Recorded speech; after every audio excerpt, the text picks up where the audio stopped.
रुग्णालयामध्ये या ठिकाणी खूपच अस्वच्छता असून मच्छरांची हातावरती एक 5-25 मच्छर बसलेले होते. पहिलेच बिमार असून या ठिकाणी अस्वच्छतेमुळे मच्छर डासात जाऊन अधिक बिमार होण्याची आता isakal.com आहे देशातील नंबर 1 ची मराठी न्यूज वेबसाईट. प्रत्येक अपडेटसाठी शक्यता आहे. या प्रशासनाला येथील अधीक्षक जे आहेत वैद्यकीय अधीक्षक त्यांना सुद्धा मी मेसेज आधीही केला होता, आजही केला. त्यानंतर जिल्ह्याचे जे आपले शल्यचिकित्सक आहेत त्यांना सुद्धा मी मेसेज टाकला, परंतु याकडे आरोग्य प्रशासन किंवा वरिष्ठ बिलकुल अजिबात लक्ष द्यायला तयार नाहीत. आणि येथील जे स्टाफ आहे ते स्टाफ देखील रुग्णांची एक प्रकारे हेळसांड करत आहेत. त्याकडे लक्ष द्यायला सुद्धा कोणी तयार नाही. रुग्ण येऊन अर्धा तास त्या ठिकाणी बसतात. मला जवळपास 7 ते 8 उलट्या झाल्या होत्या, तरी अर्धा तास बसल्यानंतर उपचाराला सुरुवात झाली.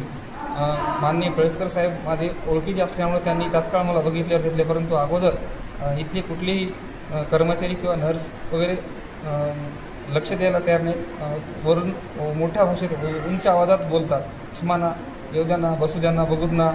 म्हणजे रुग्णांची त्यांना थोडीही काळजी नसल्यासारखे दिसून येते. देश विदेशातील प्रत्येक घडामोडींचे लाईव्ह अपडेट मिळवण्यासाठी आता साम टीव्हीच्या सर्व सोशल मीडिया प्लॅटफॉर्मला लाईक, फॉलो आणि सबस्क्राईब करा. तसंच सर्व नोटिफिकेशनसाठी बेल आयकॉन प्रेस करायला विसरू नका.